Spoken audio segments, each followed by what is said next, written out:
and welcome to the Nurse and Health Coordinators meeting that took place on November 5th, 2025. My name is Benita Gonzalez. I'm the Director of Student Support Services for the Archdiocese of Galveston-Houston Catholic Schools Office and the Director of Support for Nurses and Counselors.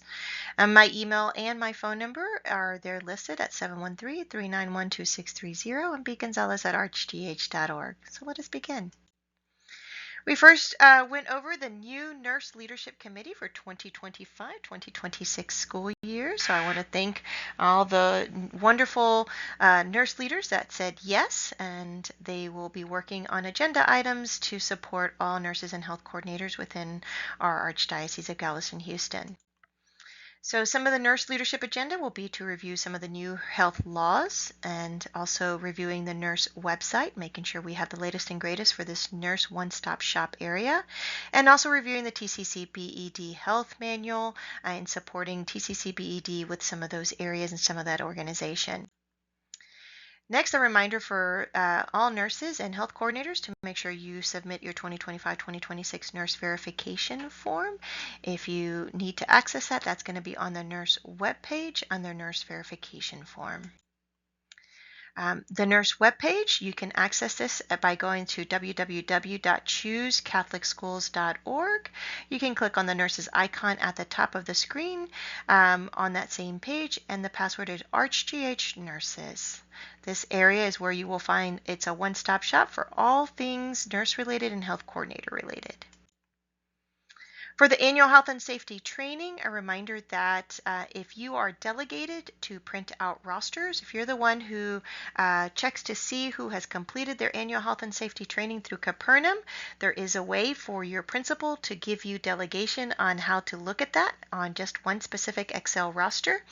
If you need help on that, please contact me, Benita Gonzalez, so I can help you on how to ask your principal for that specific delegated report.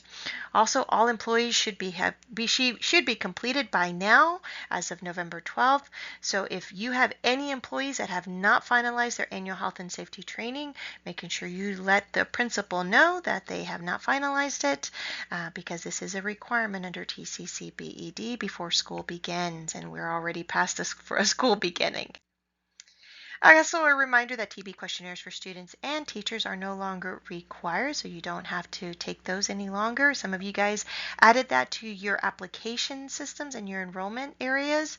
You are welcome to go ahead and start removing those, especially those who are updating their applications for the 2026-2027 school year that should be coming up starting in January. We did have an active tuberculosis case within our archdiocese. One of our Catholic schools had an active tuberculosis case.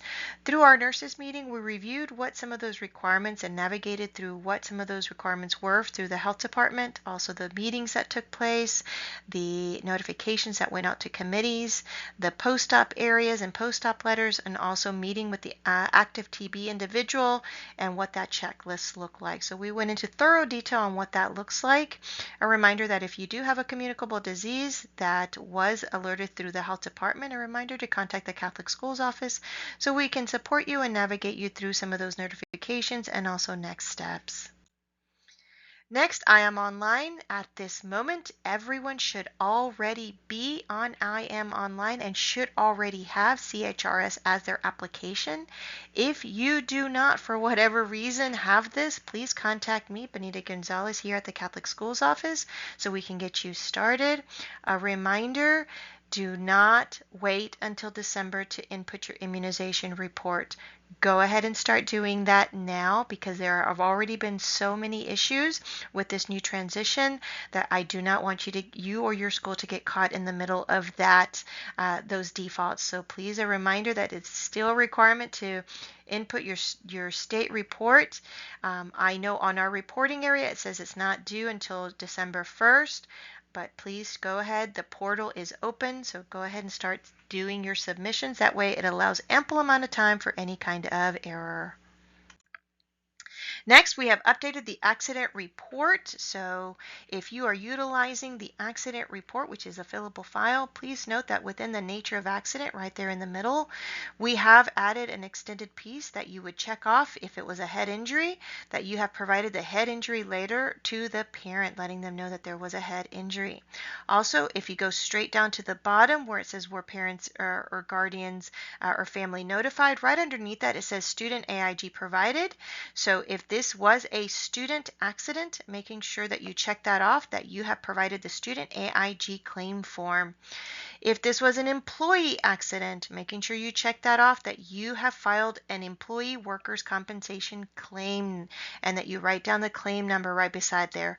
This goes to the Catholic Schools Office liaison, so note who that is for your specific cohort. If you are unsure, you're welcome to contact me here at the Catholic Schools Office so I can walk you through that. If this was a visitor, you would still document all this information. You do not give them the student AIG because they're not students, and you do not file a workers' comp because they're not employees.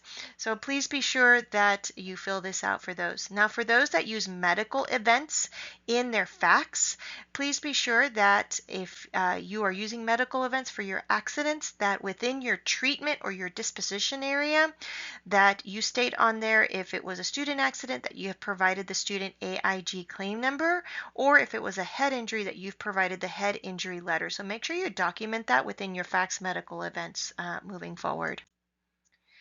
A reminder for those who have littles, your pre-K through 8th grade, your elementary and middle school, that you have a accident, a toiletering accident, or also a toiletering type of policy and procedures in your handbook. So make sure you review that you currently have something for parents to note that if their child is toilet trained, that they know the requirements moving forward, and if this child still continues to have accidents, that you have a specific understanding on your parent handbook what happens next. So please be sure you check your parent handbooks for those specific policies.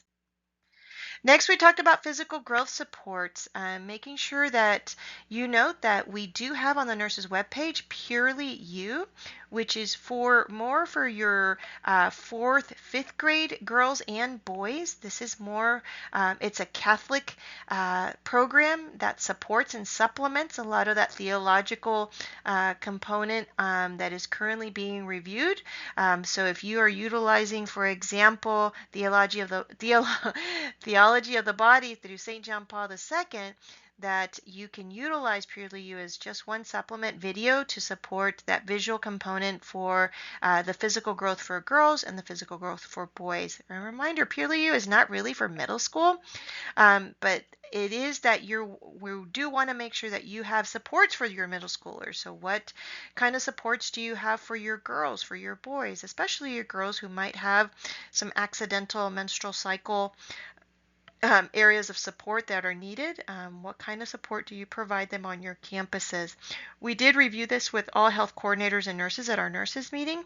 So if you need further information on how to support on your campus, you're welcome to reach out to me here at the Catholic Schools Office. Next, thank you to Sister Mary Brenda, the nurse at St. Agnes Academy. She reviewed with us what she had created there at St. Agnes, which is her makeshift of a crash cart per se.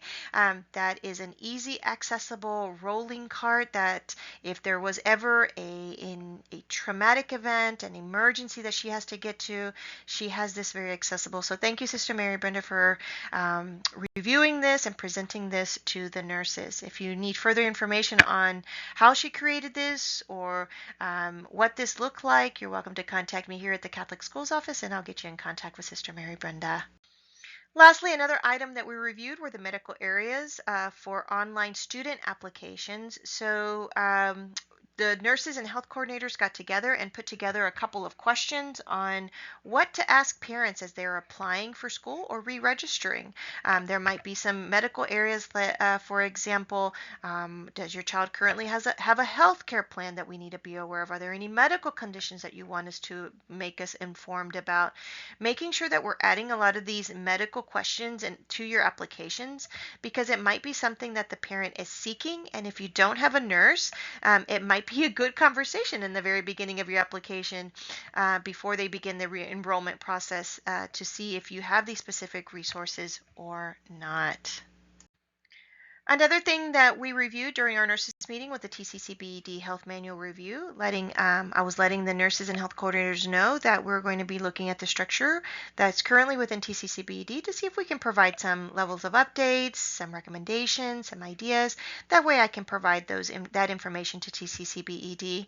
So just reviewing those pieces and also within our nurse leadership committee as well. Also, 'tis the season for colds, flus, and COVID, and we can't get away from strep as well. So, a reminder that TCCBD guidelines ask that those who have fever, vomiting, nausea, diarrhea, that they are fever-free, vomiting-free, diarrhea-free for 24 hours without any type of suppressing medication. A reminder that if you're seeing any student that just is not feeling well, making sure you just send them home so they can rest it out, so they can be full and functional the next day and have an academic successful day. Just for reports that are due, your immunization report is due on December 1st, but I highly, highly, highly recommend that you start submitting now so you do not have to hit those waivers of public and private schools that are trying to report all in December. Give yourself some room for this error, so any errors that might happen because of this new transition of this new system, which is IM Online to CHRS. Please be sure you start reporting now. That way you do not get caught with any of these errors. Our future meetings will be January 7th, our third Archdiocesan meeting. That will be virtual. So just a reminder that the meeting in January, our third Archdiocesan meeting, will be virtual.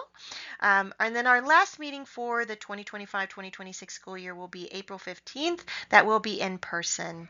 As I take this opportunity, I wanted to wish everyone a happy Thanksgiving, a blessed Advent season, a very Merry Christmas, and a Happy New Year, especially since I won't see or speak to you guys until January 7th of next year. Again, as always, please contact me if you have any questions. Benita Gonzalez. My direct email is bgonzalez@archgh.org, or you may call me directly at 713-391-2630. Thank you and have a blessed day.